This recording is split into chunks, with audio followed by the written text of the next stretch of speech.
श्री चैतन्य महाप्रभु अपने समस्त शिष्य परिकर के साथ कहीं जा रहे थे तो बीच में कहीं कथा चल रही थी। महाप्रभु जी का नियम था कहीं भी सत्संग होता था तो थोड़ी देर रुकते थे। आप जाकर के जैसे ही वहां बैठे तो वक्ता जो थे वो इतने अच्छे वक्ता नहीं थे, केवल अपने घर चलाने के लिए कथा करते थे। ना उनका अध्ययन इतना अच्छा था, ना उनकी वाणी इतनी ज्यादा मधुर थी। तो जितने भी शिष्य परिकर थे महाप्रभु जी के साथ, वे सब तो उनको उसी भाव से आंक रहे थे। ना तो ये अच्छे से बोल रहे हैं, ना अच्छे से गा रहे हैं, ना इनके श्लोक शुद्ध हैं, ना इनकी बातें स्पष्ट हैं। पर महाप्रभु जी दोनों भुजा उठा करके भाव बेहुल होकर के नेत्रों से अश्रुपात करते जा रहे हैं। जब कथा विश्राम हुई, वे वापस लौटे तो कुछ शिष्यों ने पूछा कि उस कथा में हम लोग गए थे, वहां ना तो भाव था, ना विद्वत्ता थी, ना ज्ञान था, ना वक्तव्य था।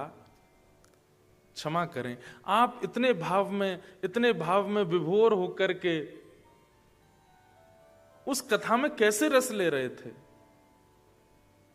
महाप्रभु जी कहते हैं, तुम लोग वक्ता को परखने गए थे, तुम ये जानने देखने गए थे कि वो कितना विद्वान है, कितना जानता है, क्या बोलता है, क्या नहीं बोलता है। ये सब करने के लिए कथा में गए थे। हमारी स्थिति तो ऐसी थी, जब जब वे कृष्ण बोलते थे तब तब ठाकुर जी का कोई रूप दिखने लग जाता था और वही रूप चित्त में बैठ करके आनंदित करने लगता था। प्रेम बेहुवल चित्त हो जाता था, नेत्रों से नीर बहने लग जाते थे। महाप्रभु जी के उस भाव को सुन करके उनके शिष्यों को बड़ा अपने ऊपर खेद हुआ कि हम क्या कथा सुनते हैं। पूरी कथा नहीं, कथा में केवल कृष्ण नाम सुनकर के महाप्रभु जी को भावावेश हो जाता था। हमारे गुजरात के प्रसिद्ध कथा वक्ता पूज्य श्री मुरारी बापू एक बार अपनी कथा में कह रहे थे कि अगर कथा सुनते सुनते नेत्र सजल होते हो तो समझना कृष्ण ने तुमको छुआ है, कृष्ण तुमको स्पर्श कर रहे हैं। और एक बात, जैसे ये ग्लास में जल पूरा भरा हुआ है या पूरा नहीं भी भरा, थोड़ा कम है, ये छलकेगा कब? या तो अधिक रस डाला जाए या अधिक रस के अलावा कुछ और इसमें डाला जाए, कुछ भी अतीत में इसमें पधराया जाएगा तो जल छलकेगा। ठीक वैसे ही आप कथा में बैठे और कथा में बैठ करके यदि आपके नेत्रों से अश्रुबिंद छलक रहा है तो इसका मतलब क्या है? या तो रस पधराया जा रहा है, जो बात आप सुन रहे हैं वक्ता के मुख से वो आपके चित्त में ऑलरेडी इतना रस है कि उसमें जब वह रस का भाव जा रहा है तो नेत्रों से छलक रहा है। इसका मतलब ये इस बात का द्योतक है कि आप कथा को सुन नहीं रहे हो, पी रहे हो, ले रहे हो भीतर। ये बहुत बड़ा प्रमाण है। ये बहुत सौभाग्यशाली श्रोताओं के साथ होता है कि उनको कथा में नेत्र सजल हो जाए। कहते कहते हमारे हो जाते हैं, इसलिए मैं तो वो पक्षी नहीं कहता जिसमें सजल हो नेत्र। तो कभी कृष्ण नाम सुनकर, कभी वृंदावन नाम सुनकर, कथा सुनकर या किसी भक्ति भाव को देख करके नेत्र सजल हो जाएं तो समझ जाना कि आप, अब मैं बात आगे की बोलूं तो कहीं आपको अभिमान ना हो जाए, पर आप निश्चित ही भक्ति पथ पर एक माइलस्टोन क्रॉस कर चुके हो भगवद मिलन के लिए, तभी आपकी ऐसी स्थिति है।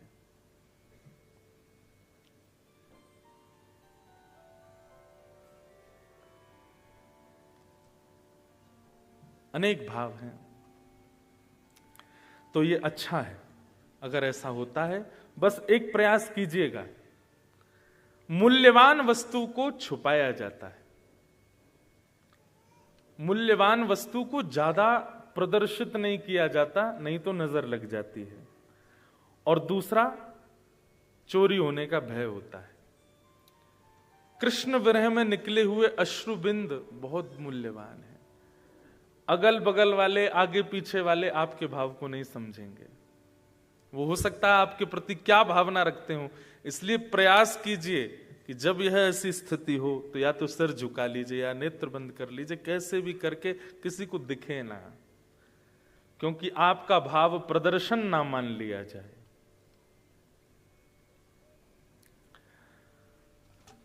फिर बहुत सारे प्रश्न हैं। मैं वैसे तो आप लोग कथा ध्यान से सुनेंगे ना तो ये सारे प्रश्नों के उत्तर आ ही जाते हैं। किसी ने कहा कि ठाकुर जी के साथ रास खेलना हो। रास कोई खेल नहीं है, पहली बात तो खेलना नहीं है रास। और उनकी वंशी की धुन सुननी हो तो कौन सा साधन करें। वृंदावन में जाकर के जीवन निकाल देते हैं महापुरुष, तब भी अनुभव नहीं होता। आपको नायरोबी में कैसे होगा? या फिर उसी दिव्य लीला का सुरद केवल कृपा से ही प्राप्त होता है। देखिए, एक मेरी बात सुनिए, रास का मतलब क्या है पहले तो ये समझिए। एक कॉन्सेप्ट हमारे मन में क्या आ गया है? रास। तो स्पेशली गुजरात के हो तो आपके मन में एक ही बात आएगी, बस यही रास है। नहीं, रस और रास ये दो बातें। आप भगवद मिलन की प्राप्ति के लिए जो क्रिया करते हैं उसको रस कहा जाता है। भगवद मिलन के लिए आप जब तत्पर होते हैं स्वयं, उसको रस कहा जाता है। पर आपके उस भाव पक्ष पर प्रसन्न होकर के ठाकुर जी आपसे मिलने आ जाएं, वो रास है। रास का मतलब नृत्य नहीं होता है। आप नायरूबी में ऐसी सेवा करते हैं ठाकुर जी की कि आपके जो सेवा के ठाकुर जी हैं वो आपसे प्रसन्न होकर के आपको कुछ अनुभूति करा दें, कुछ अनुभव करा दें। वो अनुभव ही रास है। रास का मतलब नृत्य नहीं है। और वो कैसे होगा? ये नवदा भक्ति में एक एक भक्ति बताई गई है, इन्हीं का पालन कीजिए, रास का अनुभव होगा। फिर आपने कहा कि मुझे जड़ चेतन में परमात्मा के दर्शन हो ही जाते हैं, मगर जब कोई भगवद विमुख जीव या कोई कुसंगी को देखती हूं तो मन में घृणा का भाव आता है। यह एक दोष है। कोई कितना भी दोषयुक्त क्यों ना हो, आपके चित्त में, ठीक है, उसकी उपेक्षा भले ही कर दीजिए, बल उसके पास मत बैठिए, उसके पास मत जाइए, पर उसके प्रति दोष बुद्धि मत रखो। बल्कि ऐसा आप चिंतन कर सकते हैं, ऐसा क्या हुआ इसके जीवन में जो ये ऐसा करता है, या ऐसा करने लगा, या ये ऐसा खाने लगा, पीने लगा, बैठने लगा, बोलने लगा। जो भी चिंता होनी चाहिए, घृणा नहीं। और ठाकुर जी से प्रार्थना कि नाथ इसको भी मंगल करो। और भी कई आपके भाव हैं, वो सब नवदा भक्ति में पूर्ण हो रहे हैं। फिर किन्हीं का प्रश्न है कि महाराज जी कि गाय भगवान को बहुत प्रिय है, तो फिर ऐसी कंट्री में गाय काव बीफ क्यों खाया जाता है? और जो ऐसा लोग खाते हैं, क्या उनको निर्वाण मोक्ष की प्राप्ति होती है? नहीं होती तो उनको कौन सा पाप लगता है? सबसे पहली बात, ठाकुर जी कितना प्रेम करते हैं गैया से। एक प्रसंग आता है ब्रज लीला में कि ठाकुर जी गैया चराने की जिद कर रहे थे यशोदा मैया से। तो यशोदा मैया बोली, लाला तू गैया चरावे जावेगो? ठाकुर जी बोले हाँ जाऊंगो। रोने लगे। ये जो पीछे चित्र है ना, ये देखो, ये गोपाष्टमी का ही चित्र है जो पीछे फ्लेक्स लगाया गया है। प्रथम पूजा ठाकुर जी ने गैया की करी और फिर गैया चरावे गए। तो उस समय यशोदा मैया ने कहा कि वो पादुका लेकर के आई, ठाकुर जी को पहनाने लग गए। ठाकुर जी बोले मैया जी कहा कर रही है? तो मैया बोली, लाला तू गैया चरावे जावेगो, कहीं तो को कांटे नहीं लग जाएं, कंकड़ नहीं लग जाएं, तेरे पाम बड़े कोमल हैं, पामन में कोई निष्ठुरता नहीं आ जाए, या हमारे तो को पादुका पहना रही हूं। सो ठाकुर जी गैया के पाम गिनने लगे, 1 2 3 4 5 6 7 8। मैया इतनी पादुका और मंगवा। मैया बोली काहे को? बोले मैं गैया चरावे जाऊंगा, मेरे पामन में कांटे लग जाएंगे, कंकड़ लग जाएंगे, जे गैया भी तो चरवे जामेंगे, इनके पामन में लग गए तो मैया इनके काजे पादुका मंगा दे। यशोदा मैया जोड़ते ऐसी, लाला जे गैया हैं, जे जानवर हैं, इनके पामन में पादुका थोड़ी पहनाई जाए, पादुका तो मानव पहने। जैसे ही ठाकुर जी ने ये बात सुनी, रोने लगे, पृथ्वी पर गिर गए, सिर पटकने लगे, जोर जोर से रोने लगे। नंद बाबा ने आके शांत कियो, दाऊ दादा शांत कर रहे हैं, रोहिणी मैया शांत कर रही, पर ठाकुर जी शांत नहीं हुए। शाम हो गई, ठाकुर जी रोते ही जा रहे हैं, रोते ही लाल पड़ गए ठाकुर जी। अभी तक किसी को यह भी नहीं पता कि रो क्यों रहे हैं। जैसे तैसे शांत भये, पूछी लाला तू रो काई को रोए? ठाकुर जी बोले मैया तेने गैया ते जानवर क्यों कही? जी गैया जानवर है, बेचारी चरवे जावे, चर के दूध बनावे, दूध बना के हमें पिवावे, तोए पिवावे, बाबा पिवावे, पूरे घर खानदान में हमारे सब जगह दूध घी दही आदि से ही भोजन हेरो है, और वो गैया जो इतनो सब हमारो घर को पालन करे, वाकु तू जानवर कह रही है? मैया अगर गैया जानवर है तो तू भी जानवर है, क्योंकि मैंने तेरो दूध पियो है। यशोदा मैया ने दोनों कान पकड़े और कही आज के बाद जानवर नहीं बोलूंगी। तब शांत हुए ठाकुर जी। इतना प्रेम जिस गाय से ठाकुर जी करते हैं, उसको मार के खाने वाले व्यक्ति की दुर्गति इस मंच से बताने की हमारी स्थिति नहीं है, इसलिए हमने केवल एक लीला सुना दी है। लेकिन क्या करें, दुर्भाग्य है भारत में भी अब होता है। अब क्या कहां तक बचेंगे उस चीज से? पर इस दुर्भाग्य का कारण हम सबको सहना पड़ेगा। इसलिए भैया कम से कम इस चीज से तो बचा जाए। गौ मांस, गौ विक्रय नहीं होना चाहिए। तो ये कुछ भाव थे। कल हमारे पास 2 प्रश्न और आए थे, पर हमारे पंडित जी ने दोनों प्रश्न खो दिए। अब वो मिल नहीं रहे, कहां हैं? अब कल तो कथा है नहीं, मैं कैसे बताऊं? तो फिर कभी कोई भाव लगेगा। या फिर आप एक काम करो, मुझे प्रश्न तो याद नहीं है, कथा सुनो, हो सकता है आज उत्तर मिल जाए। कितनी भक्ति की चर्चा हो गई हमारी? कितनी भक्ति हमने सुन ली? 5। श्रवणम कीर्तनम विष्णु, स्मरणम पाद सेवनम, अर्चनम। कल यहां तक हम लोगों ने सुना था। और वंदनम हमने कहा नहीं था, केवल उसकी एक समय हो गया था तो चर्चा मात्र कर दी थी। वंदनम, वंदना, वंदनम में अभी आप क्या करते हो? अभी आप श्रीमद् वल्लभाचार्य जी के द्वारा रचित मधुराष्टकम सुनाते हो ठाकुर जी को। वंदनम में आप गीत गोविंद जो कि जयदेव महाप्रभु ने बनाया उसको सुनाते हो, मीराबाई के पद सुनाते हो, सूरदास जी के पद सुनाते हो, हमारे स्वामी श्री हरदास जी के पद सुनाते हो, हितरवंश महाप्रभु के पद सुनाते हो। अभी वंदनम आप जो पूर्वाचार्यों ने की है वंदना, उसी वंदना को आप कॉपी करके ठाकुर जी के आगे कर देते हो। उसमें नवीनता नहीं है, प्राचीन भावों को ही आप निवेदित कर रहे हो।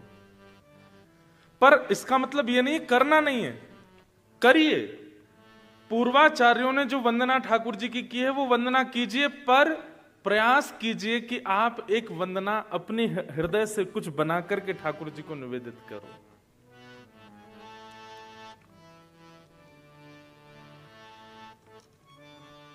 हमने श्री राधारमण लाल जी की एक वंदना की,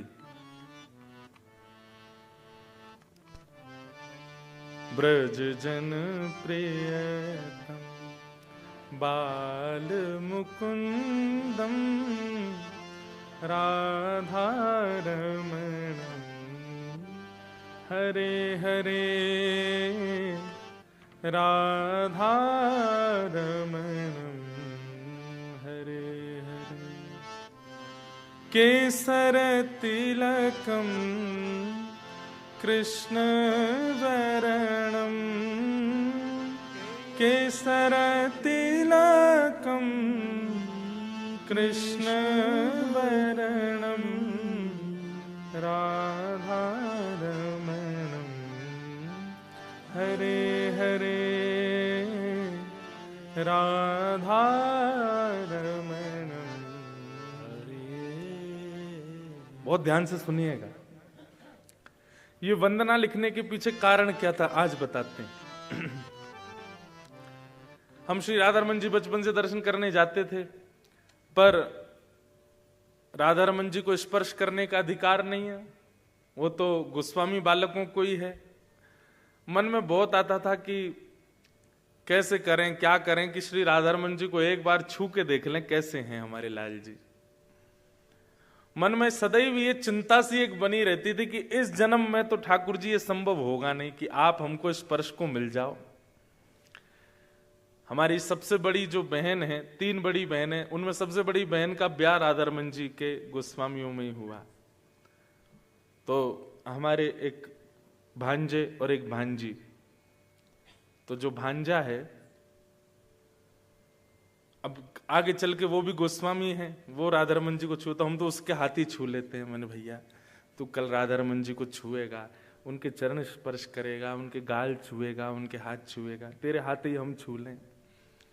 ऐसी भावना आती है उनको देख के, लेकिन मन में एक संतोष नहीं था। ऐसा क्या करें कि राधारमण जी को कैसे तो स्पर्श हो। तब मन में एक भाव आया कि तन भले ही उस योग्य नहीं कि श्री राधारमण जी को छू सके, पर वाणी तो छू सकती है ना। वाणी का स्पर्श तो आप कर सकते हो। तब ये रचना बनाई, और आज राधारमण जी में चाहे हजारों वैष्णव जाते हो, हजारों में से 100 वैष्णव इस वंदना को गाते जरूर है वहां पर। तो भले ही मैं नायरोबी में हूं, भले ही मैं बाहर कथा कर रहा हूं, एक वैष्णव भी जाकर के यदि ठाकुर जी के सामने राधा रमणम हरे हरे बोलता है तो उसके भाव से भी मेरा स्पर्श हो जाता है। इसे कहते हैं वंदनम। ये मैं अपनी बात बता रहा हूं। और एक बात याद रखिएगा, भक्ति मार्ग में जब आप प्रकृष्ट स्थिति को आओगे, विशेष स्थिति को आओगे, तो आप वंदनाएं लिखने लगोगे। आपकी रचनात्मक स्थिति अपने आप बनने लगेगी। ये किसी से सीखा नहीं जाता, सिखाना नहीं पड़ता है। ये एक प्रकार का प्रमाण है कि आपकी भक्ति अब ठाकुर जी को प्रिय लग रही है, इसलिए आपके चित्त से अपने आप भाव कविता के रूप में निकल रहे हैं। कोई बहुत बड़े कवि नहीं, अब मैं कभी कभी लिख देता हूं, लेकिन मेरे से आप कहो आज रात ही कुछ लिख के दिखाओ, नहीं लिखा जाएगा। वो कच्छ में, गुजरात में कच्छ गांधीधाम में कथा थी, तो वहां पे जो आयोजक थे, 4 दिन का सत्र था, तो उन्होंने कहा, मैंने कहा क्या सुनना है बताइए, तो बोले वृंदावन महिमामृत, वृंदावन रसामृत। तो स्टेज बजाने से 2 घंटे पहले हम, प्रेम जी, सागर जी, हम तीनों ही बैठे थे। इस मंडली तो बड़ी है भारत में, लेकिन हम 3 ही बैठे थे। बैठे सोचे क्या करें क्या करें, वृंदावन के ऊपर कुछ लिखा जाए। और आप विश्वास माने 15 मिनट के अंदर ये रचना तैयार हो गई। श्यामा हृदय कमल सो प्रगटो, श्याम हृदय को भाई, वृंदावन प्यारो वृंदावन, श्री वृंदावन मेरो वंदना। भक्ति जब अपनी स्थिति प्रकट करती है तो भक्त अपने भावों को शब्द देने लगता है, और वही शब्द ठाकुर जी का श्रृंगार बन जाता है। मुझे एक नाम आप बता दीजिए मंच पर लिख करके कि किसी भक्त ने, जो भक्त था और उसको ठाकुर जी मिले लेकिन उसने कभी शब्दों में कुछ गाया ना हो। एक भक्त का नाम नहीं बता सकते आप, सबने गाया। जिसने पाया उसने गाया, या फिर ऐसा कहें जिसने भी पाया गा के पाया। यही है वंदन भक्ति। सूरदास, नरसिंह मेहता, मीराबाई, करमेती बाई, जनाबाई। जनाबाई की कथा सुनी है? महाराष्ट्र की भक्त हुई श्री जनाबाई। ऐसा सुंदर ठाकुर जी के प्रति भाव रखती थी, आप आषाढ़ की एकादशी के दिन अपने माता पिता के साथ गई पंढरपुर। आषाढ़ की एकादशी सबसे ज्यादा भीड़ होती है पंढरपुर में, और जानबूझ करके भीड़ में अपने माता पिता का हाथ छोड़ दिया ताकि मैं खो जाऊं। कैसी भक्त है, छोटी सी जना भाई। माता पिता तो व्याकुल हो गए, कहां गई हमारी जना, कहां गई। और जैसे ही माता पिता खोए, जना भाई नाचने लगी, अब मैं अकेली हूं, अब मैं विट्ठल को पाऊंगी। छोटी सी 9 साल की 8 साल की जना भाई भीड़ में 3 दिन तक ढूंढते रहे माता पिता, जना भाई मिली नहीं, इतनी भीड़, माता पिता छोड़ के चले गए। लेकिन जना भाई बड़ी प्रसन्न थी। मुझे बहुत अच्छा लगता है, पंडरीनाथ भगवान के कितने भी भक्त हैं, हमारे विट्ठल भगवान ऐसे खड़े हैं। कभी जाइए महाराष्ट्र में, दर्शन कीजिएगा, बहुत सुंदर ठाकुर जी हैं। एकमात्र ऐसा मंदिर है भारत में जहां प्रत्येक दर्शनार्थी को गर्भगृह में जाके ठाकुर जी को अंक में लगाने का, अंक में भरने का अधिकार है। सब ठाकुर जी को गले लगा सकते हैं। 2 हैं स्थान, 2 स्थान ऐसे हैं भारत में जहां ठाकुर जी को आप गले लगा सकते हो। पहला महाराष्ट्र में पंढरपुर, और दूसरा हमारे व्रजमंडल में श्री गोवर्धन। आप जाओ, गिरिराज जी को गले लगा लो, कोई नहीं रोकेगा आपको। बाकी आप कहीं गले लगाने के लिए गए तो हो सकता है परम पद पई हो, परम पद ही हो जाएगा। एक जगह और था जगन्नाथपुरी में, परंतु फिर शंकराचार्य भगवान ने कहा कि लोग बाग जाने क्या खा के पी के कैसे भी आते हैं, और कई बार विधर्मी लोगों को जब पता चलता है कि भाई ऐसा कोई नियम है कि भीतर गर्भगृह में कहीं वो दूषित भाव से या कुछ उपद्रव करने ना आ जाए, इसलिए बंद कर दिया। तो जना बाई खो गई। तभी श्री नामदेव जी महाराज उनको अपने घर ले गए। एक दिन बैठी थी चंद्रभागा के तट पर, तो उनको घर ले गए। घर जाकर के रहने लगी, खूब आनंद करती थी जनाबाई।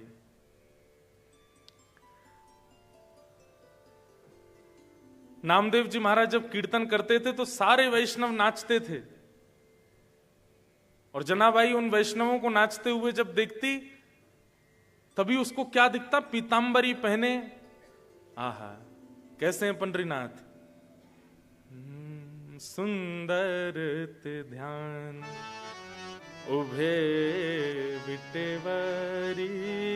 कोई महाराष्ट्र का बैठा है क्या यहाँ पर? हैं? बैठे हैं, मराठी आती है। पंढरपुर से? कौन है आप? पंढरपुर से? अरे कर कटावरी थे बुनिया, सुंदर ते ध्यान उभे बिटेवरी, सुंदर ते ध्यान। हमारा बहुत मन लगता है पंढरपुर में, इतने प्यारे ठाकुर जी हैं। तो जैसे ही देखा जनाबाई ने कि वैष्णव कूद कूद करके नृत्य कर रहे थे, और तभी पीतांबरी पहने, मत्साकृत कुंडल लटके हैं, सुंदर शीश पर मुकुट है, और मधुर मुस्कान के साथ ठाकुर जी नृत्य करते हुए आ रहे हैं, नाच रहे हैं। जनाबाई को नित्य दर्शन होता था श्री पंडरीनाथ जी का कीर्तन में। जनाबाई कभी मंदिर नहीं जाती थी। सब लोग बोलते थे, ए जना तू मंदिर क्यों नहीं जाती? बोले मैं क्यों जाऊं, रात में कीर्तन होता है, विट्ठल यहीं आ जाता है, मैं यहीं देख लेती हूं उसको। सब लोग बच्ची जान करके सोचते थे कि जना ऐसे ही बोलती है। लेकिन एक दिन एकादशी थी, एकादशी के दिन भयंकर भीड़ होती है पंढरपुर में, और पूरे दिन ठाकुर जी खड़े थे सुबह से रात्रि तक। आज जनाबाई मन में सोच रही थी, आज कीर्तन में पंडरीनाथ नहीं आने चाहिए। क्यों? बहुत थके हुए हैं, यहां आएंगे नृत्य करेंगे और थक जाएंगे। लेकिन ठाकुर जी आ गए। तो जैसे ही ठाकुर जी आए तो जना दौड़ी दौड़ी गई, नामदेव जी से बोली कीर्तन बंद कर दो। नामदेव जी बोले क्यों? पंडरीनाथ आ गए, बहुत थके हुए, आप कीर्तन करोगे तो वो नाचेंगे, और वो नाचे तो उनको दर्द होगा पैर में, थक रहे हैं बहुत ज्यादा। सब बोले ये ऐसी बोलती है, चल बैठ जा, लोगों के पास गई, नाचो मत, तुम नाचोगे तो पंडरीनाथ भी नाचेंगे, उनके पैर में दर्द हो जाएगा। लेकिन किसी ने जनाबाई की बात नहीं मानी। जब कीर्तन विश्राम हुआ, दूर बैठी जना जोर जोर से रोने लगी। अरे कोई जाके मंदिर में पुजारियों को बोल दो घी की मालिश कर दें, पैर में इत्र लगा दें, आज पंडरीनाथ बहुत थक गए हैं। लेकिन जना की बात कौन समझे? अर्धरात्रि का समय, जना रोते रोते रोते सोच रही है आज मेरे पंडरीनाथ विट्ठल के पैरों में दर्द हो रहा होगा। तभी देखते हैं कि द्वार पर साक्षात पंडरीनाथ आ गए और जनाबाई के सामने आकर के अपने दोनों पैर उसकी गोद में रख दिए। बोले ले दबा पैर, बहुत रो रही है सुबह से, दबा ले, जितनी मेरी थकान सब दूर कर दे। और जनाबाई ने ठाकुर जी के चरण, मुझे इतनी प्रिय लगती है जनाबाई के भाव। ये सब कहां से प्रकट हुए हैं? ये नवदा भक्ति जिनके चित्त में है वहीं से प्रकट हुए हैं।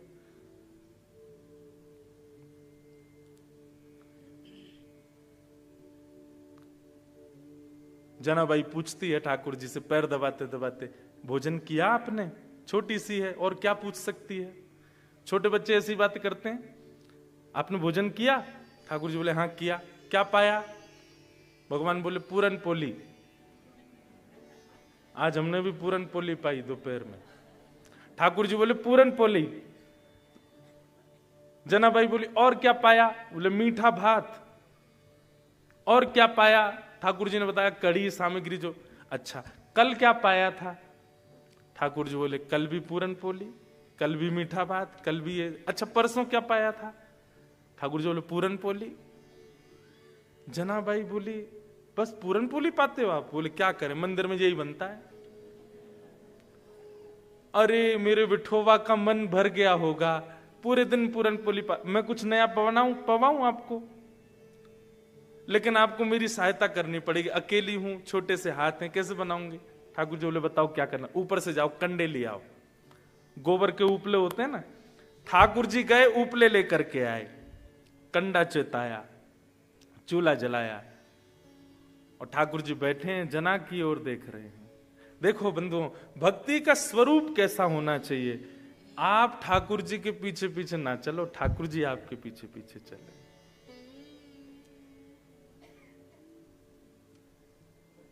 कहां जना देखती है ठाकुर जी को, पर आज जनाबाई भोजन बना रही है और ठाकुर जी उसकी ओर देख रहे हैं। इसका कैसा भाव?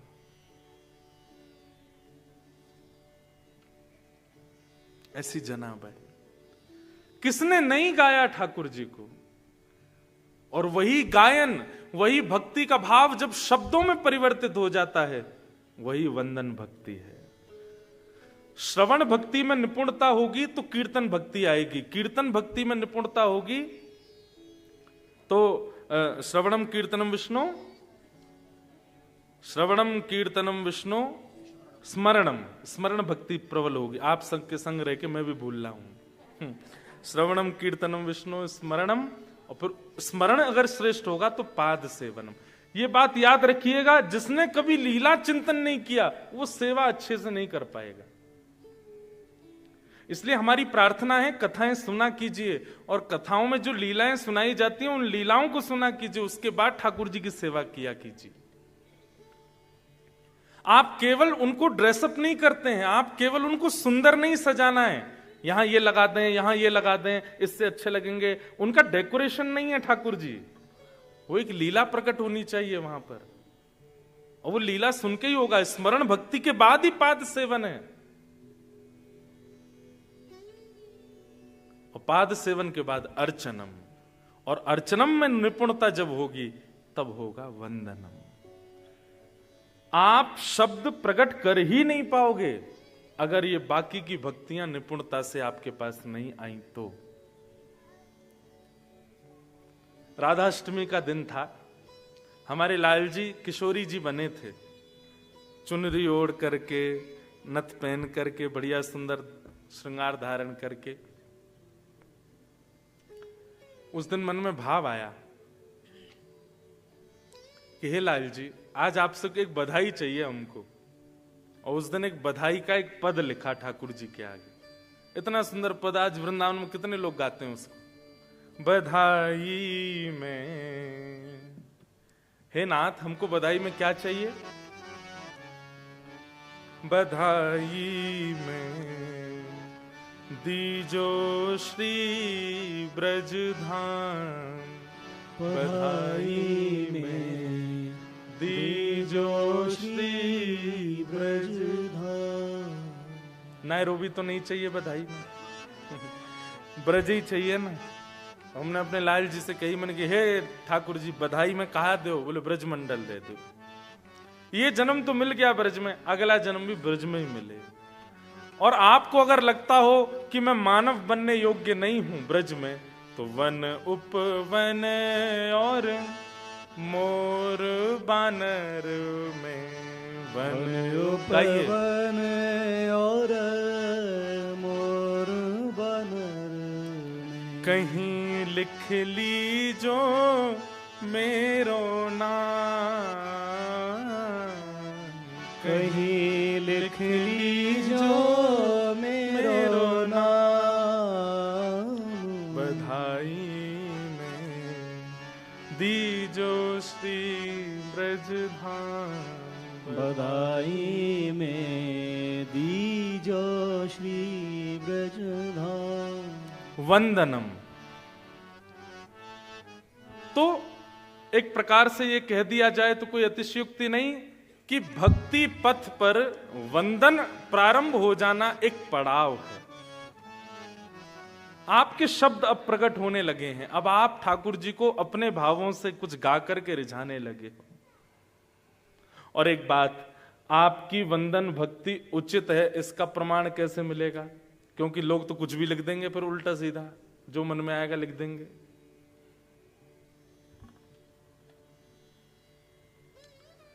आप अपने उस वाणी को एक बार सभा में गा करके देखिए। सभा में यदि बहुसंख्यक वैष्णवों को वो प्रिय लगने लग जाए तो समझ जाइए कि ठाकुर जी को आपकी वाणी प्रिय है। वो जो शब्द आपने लिखे हैं वो ठाकुर जी को भी प्रिय है। ये एक तरीका है। या फिर आपके घर पर कोई वैष्णव आते हैं, कोई संत आते हैं, कोई महापुरुष आते हैं, कोई विद्वत वरेण्य महानुभाव आते हैं, तो आप उनको अपनी वो रचना दिखाइए कि हमने ऐसा लिखा है ठाकुर जी के लिए।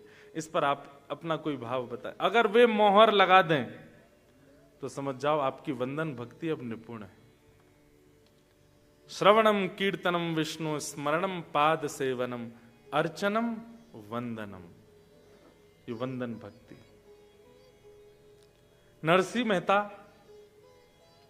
राग केदार गाते थे और केदार राग में भी ठाकुर जी को सुंदर सुंदर भाव बना करके सुनाते थे। ठाकुर जी अपनी माला ढीली कर देते थे।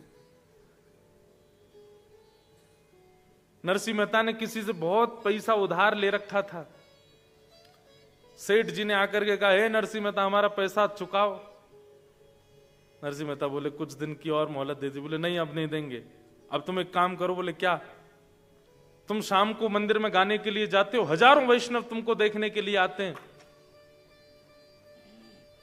हजारों वैष्णव तुमको देखने के लिए आते हैं, क्योंकि तुम्हारे द्वारा गाए गए राग केदार से ठाकुर जी की माला उतर जाती है। अपने राग केदार को गिरवी रख दो हमारे यहां, जब तक पैसा नहीं लौटाओगे राग केदार नहीं गाओगे। वैष्णव वही देखने आते थे कि ये राग केदार गावे और ठाकुर जी की माला धीमे धीमे खिसके नीचे। नरसिंह मेहता बोले जो आज्ञा। राग केदार गिरवी रख दिया। अब जब तक पैसा नहीं चुकाऊंगा राग केदार नहीं गाऊंगा। लेकिन आज ही नरसिंह मेहता के विद्रोहियों ने एक परीक्षा रखी थी मंदिर में। आज माला हम लोगों ने मोटे सूत की अपने हाथ से बनाई है। अगर आज उसके राग केदार गाने से माला गिर गई तो हम मान जाएंगे कि उसके राग में ही ताकत है। ऐसा भी तो हो सकता है पतले सूत की माला पहना देते होंगे ठाकुर जी को, लेकिन आज माला हमने बनाई है। आज ये राग केदार से गिरा के दिखाए। और आज ही नरसिंह मेहता राग केदार गिरवी रख के आए थे। जैसे नरसिंह मेहता पहुंचे, सभा पूरी भरी हुई थी। नरसिंह मेहता पहुंचे तो लोगों ने कहा, हाँ भाई नरसिंह मेहता आज तुम्हारी परीक्षा है। तुम्हारे राग केदार से ठाकुर जी की माला धीमे धीमे उतर जाती है, आज गा के दिखाओ। आज माला हमने बनाई है। नरसिंह मेहता बोले, वारे कन्हैया, बड़े अद्भुत हो। परीक्षा भी उस दिन लई जिस दिन राग केदारी गिरवी रख दिया मैंने। नरसिंह मेहता कभी कोई राग गावे, कभी कोई राग गावे, केदार ही नहीं गावे। सब लोग बोले केदारो गाओ, केदारो गाओ। अब नरसिंह मेहता बोले कैसे गाऊं? वो सेठ जी का आदमी एक खड़ा था नजर ताक के, बोले अगर तेने केदार गाया तो तेरा घर परिवार सब ले लेंगे हम, गिरवी रखा है तेने। नरसिंह मेहता ने नेत्र बंद करके कहा, ठाकुर जी मुझे प्रतिष्ठा सम्मान की इच्छा नहीं है, पर मेरे गाने से आपकी माला धीमे धीमे नीचे होती है तो कितनों का विश्वास प्रगाढ़ होता है आप पर। आज मेरी परीक्षा है, और यदि आज मैंने केदारों नहीं गाया और आज आपकी माला यदि नीचे नहीं हुई तो कितनों का विश्वास अविश्वास में परिवर्तित हो जाएगा। मेरी प्रतिष्ठा के लिए नहीं, भक्तों के विश्वास के लिए कुछ कीजिए।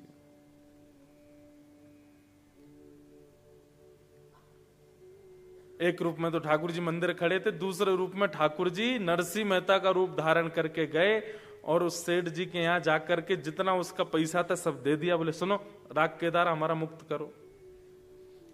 राग केदारा मुक्त करवा करके और किसी वैष्णव को दे करके और कहा कि अभी मंदिर में नरसिंह मेहता बैठे हैं और वो राग केदार गाने के लिए तत्पर, उनको जाके दे दो। तभी किसी ने जाकर के वो पर्ची दी, उसमें लिखा था राग केदारा मुक्त हुआ और उनके सिग्नेचर थे सेठ जी के।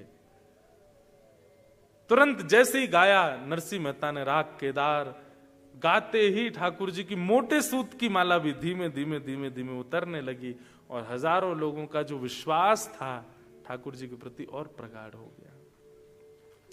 पर नरसिंह मेहता बोले ये मेरा राग मुक्त कैसे हुआ? पैसा तो जमा किए नहीं मैंने। दौड़े दौड़े सेठ जी के पास गए, सेठ जी आपने बड़ी कृपा की, हमारी लाज रखी। सेठ जी बोले नहीं नहीं, लाज क्या रखी, आपने पैसा चुका दिया तो हमने भी मुक्त कर दिया। बोले हमने कब चुकाया? बोले आप आए थे, आप यहां बैठे भी थे और आज आप थोड़े क्रोध से में बैठे थे, दोपहर में इतना क्रोध में मैंने आपको देखा नहीं। नरसिंह मेहता बोले मैं तो मंदिर में बैठा था, फिर कौन आया? ठाकुर जी आए थे। ठाकुर जी नरसिंह का रूप धारण करके गए। तो सोचो, वंदन भक्ति जिसके चित्त में है उसके लिए ठाकुर जी कहां तक पहुंचते। वंदन भक्ति के लिए एक ही उपाय है, पिछली 5 भक्ति जो हैं वो प्रबल रूप से सुदृढ़ होनी चाहिए। श्रवणम कीर्तनम विष्णु स्मरणम पाद सेवनम अर्चनम वंदनम। अगले वर्ष जब हम नायरोबी आए तब तक कुछ वैष्णव जो आप लोगों में से जिन्होंने 3 दिन कथा अटेंड करी, खूब भाव से की और जो चाहते हैं कि ये नवदा भक्ति उतरे हमारे अंदर, कुछ लिखिएगा ठाकुर जी के लिए छंदबद्ध होकर के। और ऐसे नहीं कि बैठ गए आज से ही हो जाएगा, कल से लिखना प्रारंभ कर दोगे, ऐसा नहीं होगा। कोई कवि बैठा हो तो कुछ कह नहीं सकते हम। थोड़ा थोड़ा भाव बनाइएगा उसमें, थोड़ा थोड़ा चिंतन किया कीजिएगा लीलाओं का, अपने ठाकुर जी का श्रृंगार करके फिर विचार किया कीजिएगा आज ऐसी पोशाक क्यों है, आज ऐसा श्रृंगार क्यों है, और फिर उस पर चिंतन करके कुछ लिखिएगा, प्रकट होगा भाव। वंदन भक्ति, वंदन भक्ति का एक रूप तो है कुछ पद निर्माण या भक्त कीर्तन निर्माण करके ठाकुर जी को श्रवण कराना। अच्छा, एक चीज इसमें विशेष ध्यान रखना, फिल्मी तर्जों पे मत बनाना।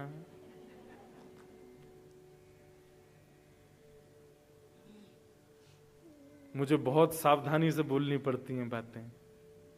पता चली कि कोई फिल्मी गाना था उस पे ही आपने बना दिया, ऐसा नहीं कीजिएगा। वो फिर उसकी सुंदरता का ध्यान रखिएगा कि कल को अगर आप हमें दो तो हम भी मंच से गा सकें उसको, उसकी भावना ऐसी होनी चाहिए।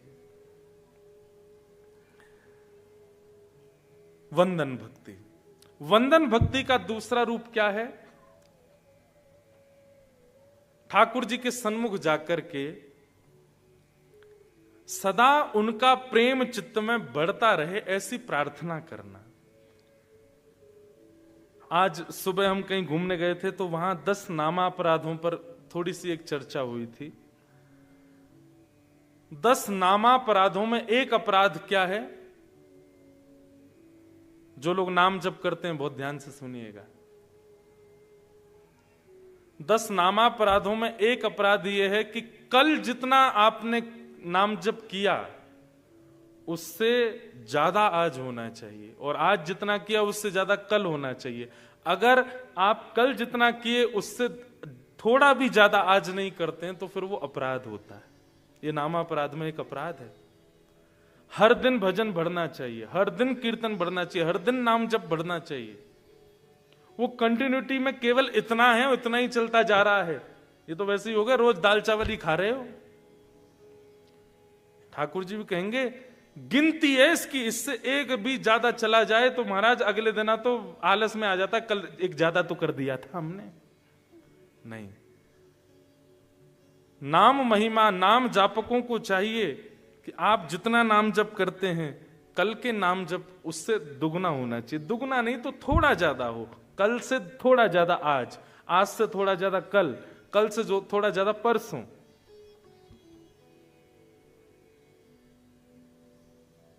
नामापराध में एक अपराध कि आज जितने प्यारे ठाकुर जी आपको लग रहे हैं कल उससे दुगने प्यारे लगने चाहिए। आज जितना प्रेम ठाकुर जी से कल उससे दुगना प्रेम ठाकुर जी से होना चाहिए। अगर ये नहीं बन रहा है तो आप, इसका मतलब है अभी अपने भक्ति मार्ग में सजग नहीं हुए हो।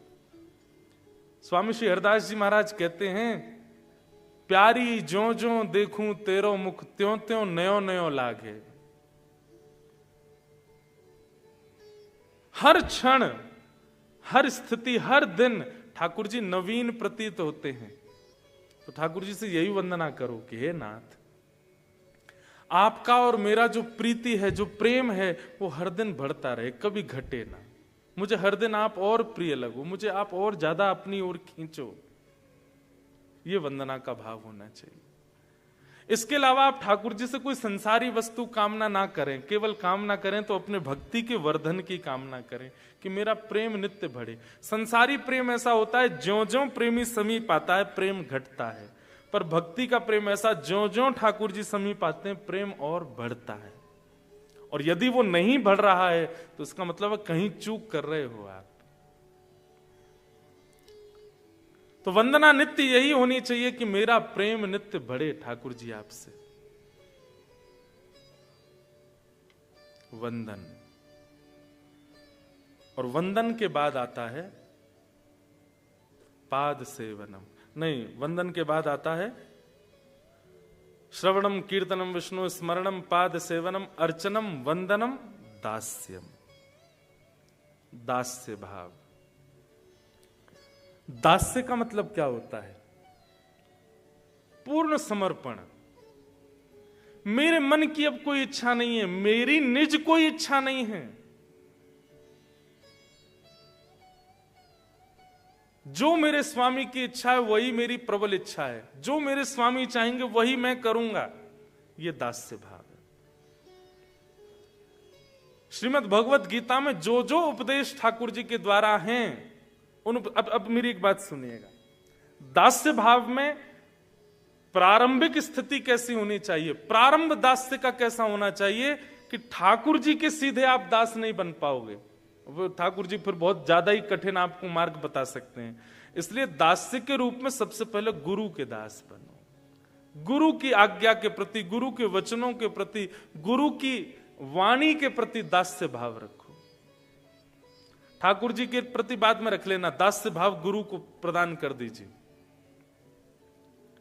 गुरु के वचन अटल कर मानो, गुरु के वचन अटल कर मानो, साधु समागम की जय, साधु समागम की। सूरदास जी कह रहे हैं, मन रे कृष्ण नाम कह लीजे, राम नाम कह लीजे। गुरु के वचन अटल कर मानो। बहुत ध्यान से सुनिएगा।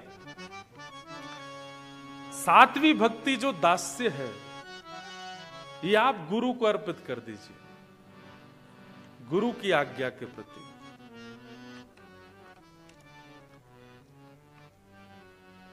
क्योंकि एक बात यह है कि ठाकुर जी की आज्ञा मानने के लिए आप निपुण तब होगे जब गुरु आज्ञाएं बहुत मानी हो।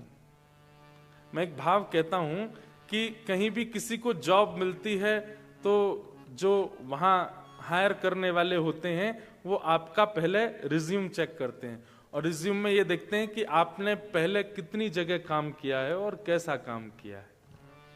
होता है ना, हमने तो कहीं करी नहीं इसलिए हमें पता नहीं है, लेकिन जितना पता है वो यही है कि आपका रिज्यूम चेक किया जाता है और रिज्यूम में ये देखा जाता है कि आपने कितनी जगह कहां कहां कैसा कैसा काम किया। और कहीं पता चल जाता है, अब मान लीजिए नैरोबी में आपको कहीं जॉब चाहिए और पता चले ओहो आप इंग्लैंड में जॉब कर चुके हो, बड़ी बड़ी कंपनीज में आप इतना पैसा आपको मिलता था, ये आपकी डिग्रीज हैं, ये आपकी क्वालिफिकेशन है, इतना आप कर चुके हो, तो स्वाभाविक है कि सामने वाला व्यक्ति रिज्यूम देखते ही आपको वेलकम करेगा कि ठीक है आप कल से ज्वाइन कर लीजिए, कल से नहीं आज से ही कर लो। ठीक वैसे ही ठाकुर जी भी रिज्यूम चेक करते हैं। अपनी सेवा देने से पहले ठाकुर जी यूं देखते हैं, अरे यूं बताते हैं कितनी जगह सेवा करी है, कितनी संतन की सेवा करी, कितनी वैष्णवन की सेवा करी, कितनी गुरुजनन की सेवा करी, कितने महापुरुषन की सेवा करी, कितनी धाम की सेवा करी, कितनी तीर्थन की सेवा करी, कितनी एकादशी निष्ठा करी, कितनों नाम जप किए, सारे रिज्यूम ठाकुर जी चेक करते हैं। एक बार को उसमें सबसे प्रमुख क्या होता है, अपने निज चरण छूने की आज्ञा ठाकुर जी आपको तभी दे सकते हैं जब आपने पहले बहुतों के चरण छुए हों और चरणों की सेवा की हो। भैया देखो, भगवान के सबसे कोमल हैं चरण। ठाकुर जी नहीं चाहेंगे कि कोई निष्ठुर व्यक्ति उनका स्पर्श कर ले, इसलिए जिसने खूब चरण सेवा की होगी, और चरण सेवा आप हर किसी की नहीं कर सकते, गुरुजनों की ही करोगे, तो गुरुजनों की चरण सेवा जिसने अपने जीवन में खूब की होगी, ठाकुर जी को फिर सोचना नहीं पड़ेगा अपने चरण सेवा करवाने से पूर्व।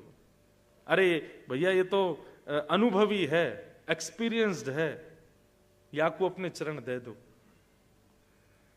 इसलिए दास्य भाव में सबसे पहले गुरु के दास्य भाव बनो, दास गुरु के बनो। दास का मतलब अब आपकी अपनी कोई स्वेच्छा नहीं है, गुरु आज्ञा ही सर्वोपरि है। और गुरु आज्ञा अनंत रूप से निर्वहन करने लगे अपने जीवन में, तो ठाकुर जी समझ जाएंगे भाई आज्ञा पालन करने की निष्ठा है इसके अंदर, अब मैं भी आज्ञा करूं। इसलिए दास्य के रूप में गुरु को स्वीकार करो, गुरु के शिष्य बनो। कितने गुरु अर्चकों ने ठाकुर जी को प्राप्त कर लिया, उन्हीं में एक का चरित्र हमने खूब सुनाया, भोंदू, जिसने केवल अपने गुरु की आज्ञा मान करके ठाकुर जी को प्राप्त कर लिया। नित्य बैठता था गौशाला में सेवा करने वाला भोंदू, नित्य सत्संग सुनता था। गुरु जी बताते थे, कभी कथा में कोई प्रसंग, कभी कथा में कोई प्रसंग। एक दिन गुरु जी सुना रहे थे, ठाकुर जी गैया चराने के लिए भांडीर वन गए। भांडीर वन नाम सुनते ही भोंदू के कान खड़े हो गए, बोले जे भांडीर वन में तो मैं भी गैया चरावे जाऊं, मुझे तो ठाकुर जी मिले ना है वहां पे। तो वो और ध्यान से सुनने लगा। तो गुरु जी बता रहे हैं, भांडीर वन में ठाकुर जी गैया चराने गए हैं और ठाकुर जी का स्वरूप कैसा लग रहा है, बोले तम गो रजत छुरित कुंतल बद्ध बरह वन्य प्रसून रुचिरे क्षण चारु हासम। ठाकुर जी ने एक बहुत सुंदर दर्शन है, ठाकुर जी की छवि का दर्शन करना। ठाकुर जी गैया चराने जाते हैं तो जैसे ही वन में पहुंचते हैं तो ठाकुर जी क्या करते हैं, अपनी कपड़े की पाग जो पहनी है उसको उतार देते हैं और फिर गायों के पैरों में, गायों के पैरों को बांधते हैं जिस रस्सी से, उसको ब्रजभाषा में लोमना कहते हैं। दूध निकालते समय गाय के पैर बांधे जाते हैं, कहीं पैर ना मारे, बाल्टी गिर जाएगी, तो लोमना जो गाय के पैरों में बांधा जाता है, वो लोमना निकाल करके ठाकुर जी, उसमें गोबर भी लगा है, ब्रजरज भी लगी है, उसको ठाकुर जी अपने सिर पे बांध लेते हैं और सिर पे बांध करके वही लोमना ठाकुर जी एक हाथ पे, एक कटी पे, गले में, ऐसे ठाकुर जी गोबर और रज से युक्त लोमना से अपना श्रृंगार कर लेते हैं। ये स्व श्रृंगार है। श्रीमद् भागवत में स्व श्रृंगार के कई रूप बताए गए, जहां ठाकुर जी का श्रृंगार ना तो यशोदा जी कर रही हैं, ना ग्वाल बाल कर रहे हैं, ना किशोरी जी कर रही हैं, ठाकुर जी खुद ही सज रहे हैं। और जब ठाकुर जी खुद सजते हैं ना, वो श्रृंगार सबसे सुंदर होता है ठाकुर जी का। लोमना बांधे, धूप के प्रकाश से छोटे छोटे प्रश्वेत के बिंदु पसीना आ गए ठाकुर जी को। और जब ठाकुर जी गैयाओं के बीच में चलते हैं तो गौ रज उड़ करके मुखमंडल पर लग जाती है और अपने आप ही पत्रावली का श्रृंगार, एक एक बिंदी ऐसे प्रकट हो जाती है और सुंदर सुंदर सुंदर आकृतियां ठाकुर जी के मुखमंडल पर बिना किसी प्रयास के स्वतः ही प्रकट हो जाती हैं। वैजंती माला पहने, पीतांबरी पहने ठाकुर जी जब वन में विचरण करते हैं। अब दूर बैठा भोंदू सुन रहा है और मन में विचार कर रहा है, भांडीर वन में ठाकुर जी गैया चराने आते, मैं जाता हूं, मुझे तो मिले नहीं कभी। लेकिन गुरु जी कह रहे हैं तो इसका मतलब है ठाकुर जी आज भी आते होंगे। मेरी ही योग्यता नहीं थी कि मैं उनका दर्शन नहीं